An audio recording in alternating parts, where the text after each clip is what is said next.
Hey everybody, welcome back to the Preacher Boys podcast. I was not expecting to do this episode today, and at the time you're listening to this, it's probably Wednesday morning. I'm assuming that's when most are going to be tuning in. It's going to be Wednesday, February 2nd, and if it's Wednesday, February 2nd, that means tonight, Pastor Greg Locke and his church are having an honest-to-God book burning.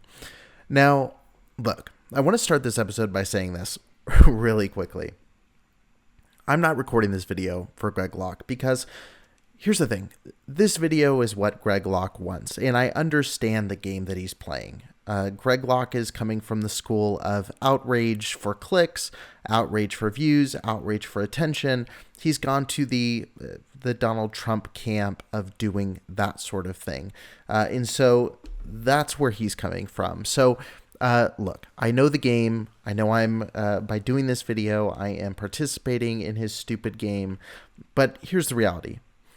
As stupid a game as Greg Locke knows he's playing, as strategic and as, marketing focused as Greg Locke is being by doing this, trying to get outrage, trying to get people like me making videos, trying to get a Newsweek and, all this news coverage. There are people who follow Greg Locke who don't seem to understand what he's doing. They're not part of this calculated plan. They're not part of this mission. They're not part of this idea that, if I get enough virality, I don't have to worry about anything. There are people who honestly believe that Greg Locke believes what he says he believes. There are people that believe that Greg Locke actually cares about the topics he gets on his soapbox about. There are people that actually believe that Greg Locke truly thinks all the things that he preaches from the pulpit. And some of it he probably does. But ultimately, Greg Locke is a showboating, egotistical narcissist that's building a platform for himself, and he just chose religion to be his vehicle for it.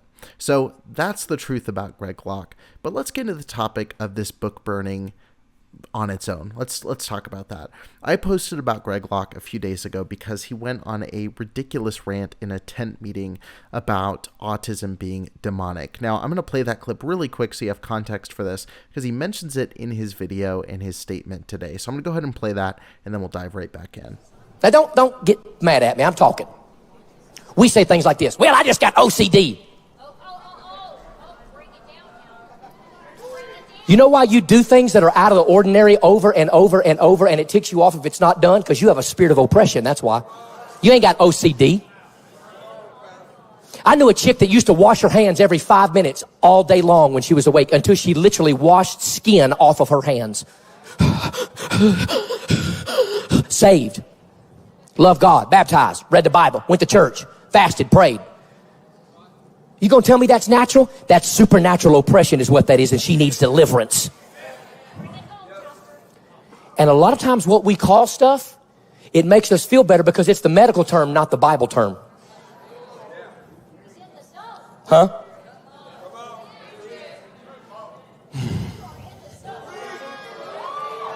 Look, I'm telling you, this is real. We've been all over this, ain't we, baby? We've been studying it. Look, do not jump up right now and rebuke me for what I'm about to say. But I read the Bible too much to worry about what you think. Did you know on 3 occasions, we're going to go through all of them, not today, thank God.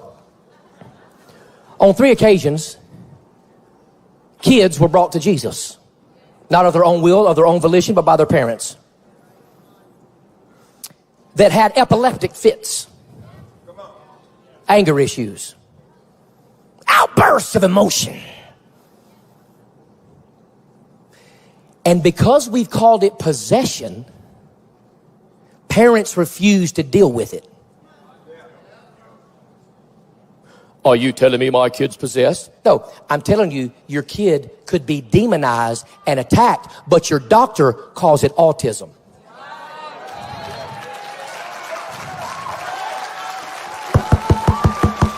I don't care if you stand or not.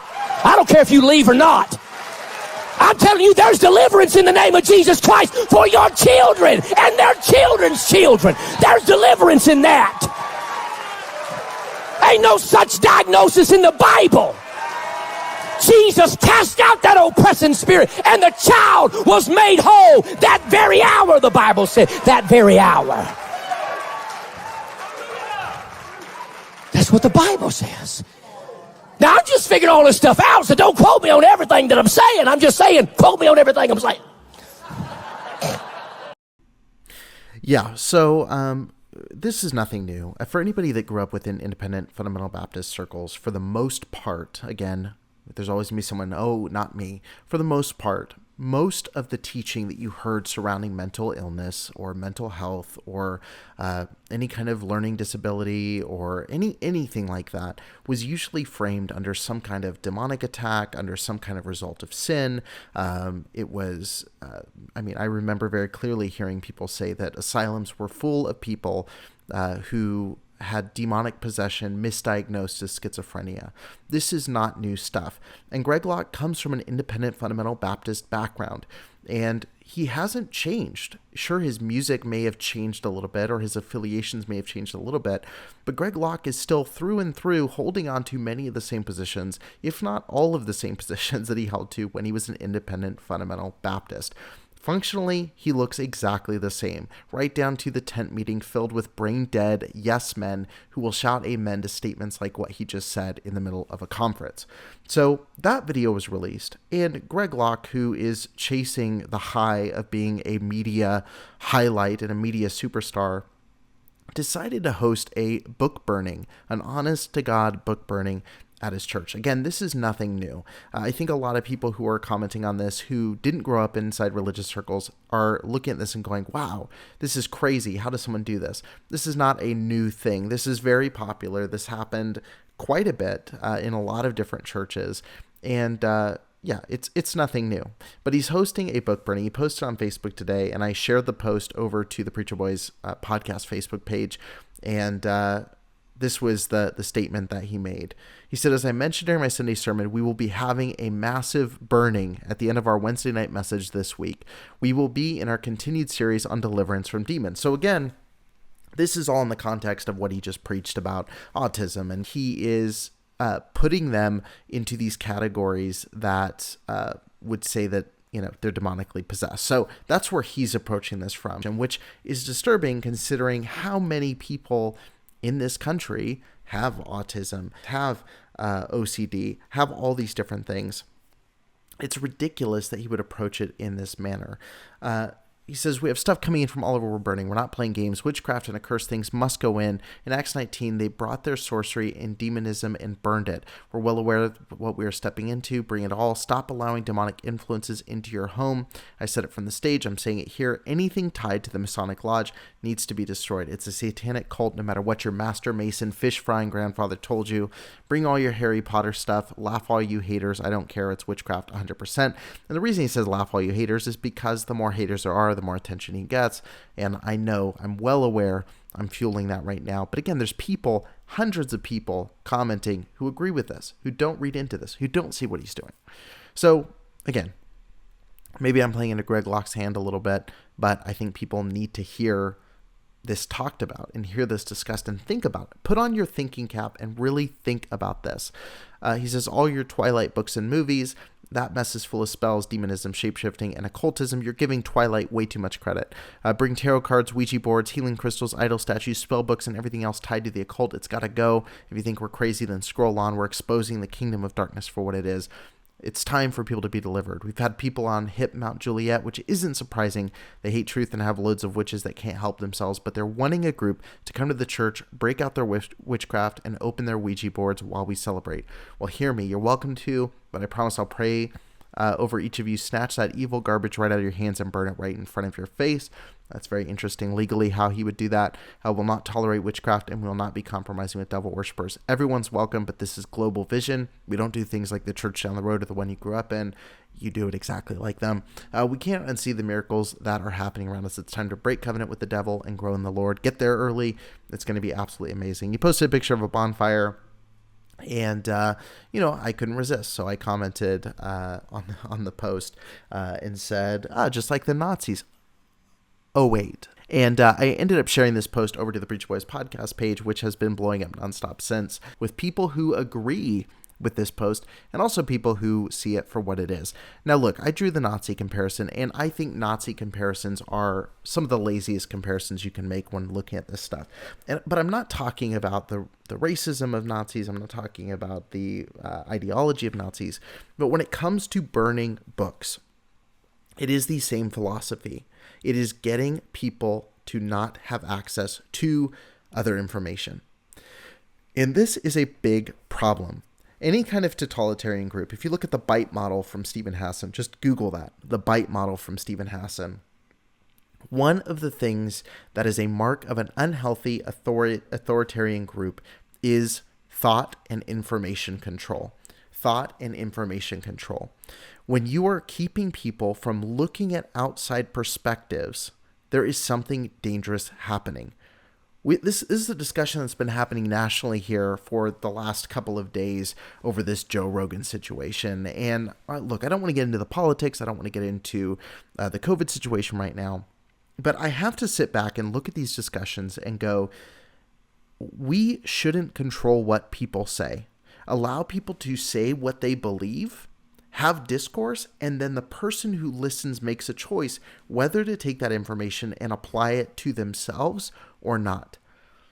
You see, the problem is when you get into a mode where you start picking and choosing whose positions are valid, you start picking and choosing who, more importantly, when you start picking and choosing who people that you are a leadership position over, who they can listen to, you're overstepping a boundary there.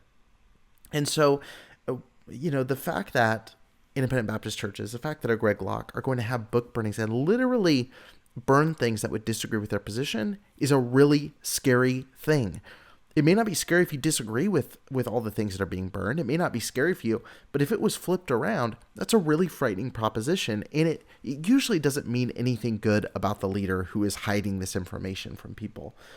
On the flip side of this, one of the things that I'll say is that some people's response would be, well, we should burn all of Greg Locke's books, or we should, who's going to do something? We need to get Greg Locke off YouTube and do this.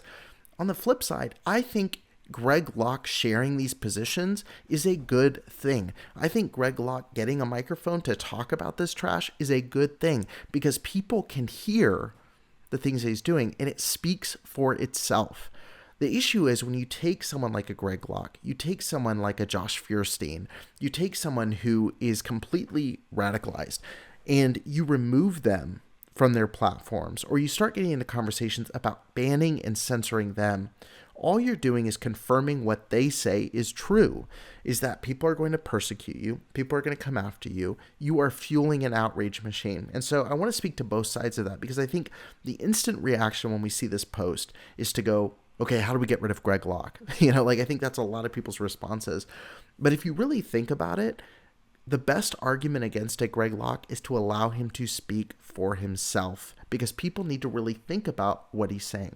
And so if you're a Greg Locke supporter, and I'm sure there are some that are listening to this episode, think about why someone doesn't want you to have access to information outside of their control. That never is connected to anything good. And again, I would heavily encourage you, look up the Freedom of Mind Resource Center, look up the Bite Model by Dr. Stephen Hassan, who is a cult expert. Read some of this stuff and think about whether the group you're associating with is a healthy group. Now, moving a little bit ahead, I want to talk about Greg Locke specifically. And what Greg Locke does is so masterful. He has a very specific strategy in how he gains the trust of his audience and how he continues to develop a following of really radicalized people, radicalized fundamentalists. He posted a video about an hour ago as of this recording. It's 6 o'clock PST. Again, I didn't expect to be recording this video today, but it's just too interesting to talk about. And I think a lot of IFB pastors follow these same patterns. So I'm going to play a couple clips from this and then we'll kind of discuss from there and then I'll wrap up the episode. Because I have a lot to say in just a very short amount of time to say it. First of all, Greg Locke doesn't have anything much to say. I just wanted to lay that out right in the beginning. He doesn't have much of substance to say in this. I'm going to go ahead and shrink this window down, and that way I can be here in the corner and talk to you guys while we check this out. I'm going to be passionate, so do not mistake my passion for what people call arrogance, because I'm going to say some things that need to be said. So I want you to tune in. I want you to share this. I want you to go back and watch it. And I want like, share, subscribe. Everybody. And also, you should be doing that on this channel if you haven't already. Around, especially the people near to us in our community, to hear me when I say we are not bending to your demands. You hear me? So first of all, I want this to be very clear. Greg Locke is not talking to the community. Greg Locke is not talking to the news outlets. Greg Locke is not talking to concerned neighbors of the church. Greg Locke is not talking to their neighborhood. Right now, Greg Locke is talking specifically to his followers. This message is to ramp up the people who already follow him. This is not a recruitment video. This is not to get people in the community on board with what they're doing. This is not to share some gospel message. This is a message that is performative for his listeners. So I want to keep that in the forefront of your mind. Who is this really for? The approach is all for what is going to rile up his fan base.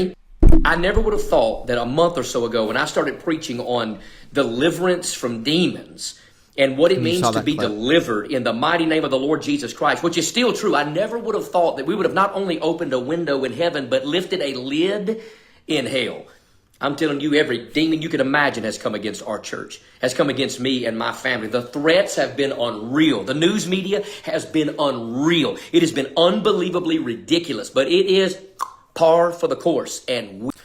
Yeah, and again, he says par for the course. This is nothing new. When Greg Locke's ex-wife, and I think this is important to understanding of Greg Locke, when Greg Locke's ex-wife brought forward allegations of physical abuse and emotional abuse and revealed text messages that were extremely abusive, insulting her weight, calling her a stupid bitch in his text, this is exactly the same response that Greg Locke had at that time. So again, he drums up outrage, and then this is how he confronts it. We are not backing down. I'll be preaching on demons. This is to his audience. This is not to the community. This is to get his audience to see how tough he is, how strong he is, what a fighter, what a Christian soldier he is. Tomorrow night, Wednesday night, the 2nd. Wednesday night, February 2nd, I'm still going to be preaching on deliverance from demons. This weekend, I'm still going to be preaching on deliverance. And you know what? With no YouTube cameras around, with no lights, with no glitter, with no gold, he says on his YouTube channel, we have literally been ministering deliverance to people every single day. They are driving to us from all over the country. They're coming to the church services, which are lasting more than 2 hours with the live stream off, because we're not trying to do this for our glory. This is for the glory of God that is rising amongst his people. People have been in my office. They just left 5 minutes ago. We have seen some of the most unbelievable supernatural displays of God's grace and the power of the gospel that you could ever imagine. I'm telling you, we've been lied to denominationally for a long time. There is a spiritual realm that we need to expose. Jesus opened up the kingdom of heaven and the kingdom of darkness, and neither one of them have gone anywhere. And we're super cool about preaching on the kingdom of heaven. Theologically, did Jesus open the kingdom of darkness? There's a kingdom of darkness too. There's a kingdom of hell. And the prince of the power of the air is its ruler. And I'm telling you, there are demons. There is demonic possession and demonic oppression. And at the end of the day, the influence of demons is everywhere. And I'm telling you, people have gone buck wild, slap, psychotic, crazy. The best argument for demonic influences being at work is present in this video. I want to say this, so hear me. Here's what I mean in the title that we're not backing down. Today, we have been maligned every way you can imagine. But you know the two biggest groups that are ticked off at me in our church right now? The Masonic Lodge. We had the Masonic Network reach out to us asking me to renounce the incorrect things I said about. So I'm not going to play much more of this video, and you can watch it. I'm not trying to keep you from watching the rest of this video. The main reason is I don't want there to be able to be a copyright claim on this, so I want to show for fair use. But a little bit further in the video, he talks about the Masonic Lodge and the Satanic Temple requesting him to cancel this burning. And then somewhere later in the video, I'll see if I can play it. I don't care who shows up. Everybody's welcome, but we ain't going to mess with your spells and your witchcraft and your...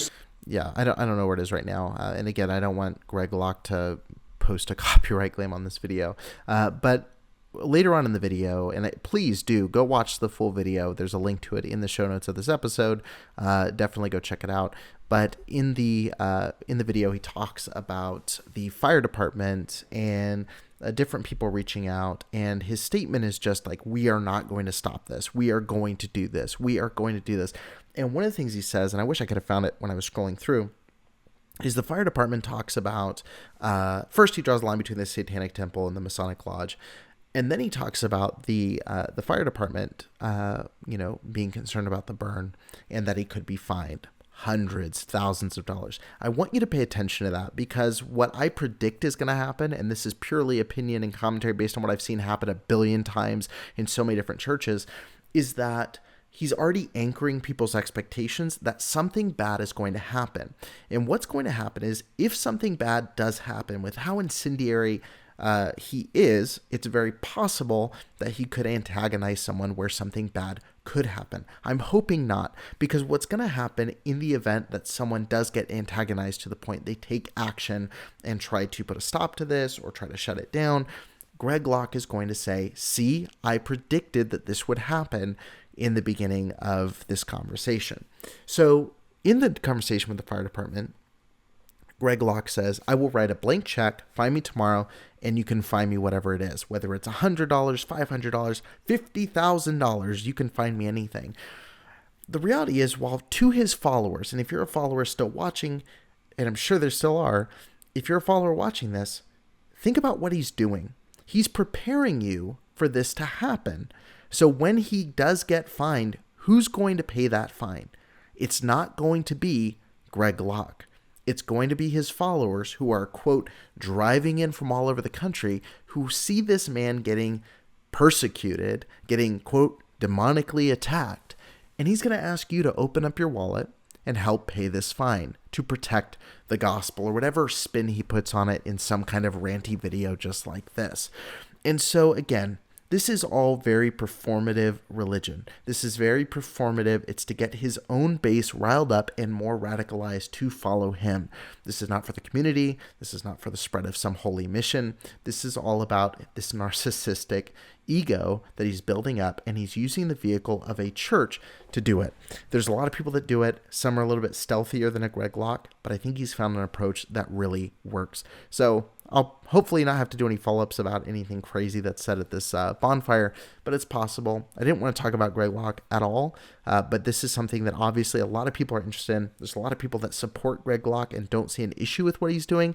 And all I would ask, again, just Google the BITE model from Stephen Hassan and ask yourself those questions about your religious organization and Greg Locke's church, and see if it meets the criteria of a toxic, authoritarian kind of situation there.